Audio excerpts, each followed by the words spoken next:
Ay, tagal naman, nakakasawa na. Alam mo, sa life natin, hindi din talaga maiiwasang magtanong kung bakit ang tagal ng mga inaasam natin. Lalong-lalo na kung matagal mo na ito pinagpipray. Hindi ka nag-iisa, kapatid. Ito rin talaga yung nararanasan ko.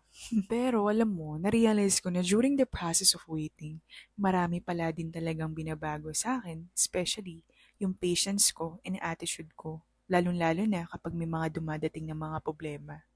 Oo, aminado ako, hindi ito madali dahil may breakings and molding na nangyayari. At minsan pa, hindi din talaga maiiwasan na nako-question ko yung self-worth ko. Pero alam mo, ang galing din talaga ni Lord magpaalala kasi yung tipong malapit na akong sumuko, gumagawa siya ng way para i-reach out ako at i-remind ako nang hindi sayang tong mga pagpapagal natin. Ika nga, God has perfect timing, never early, never late.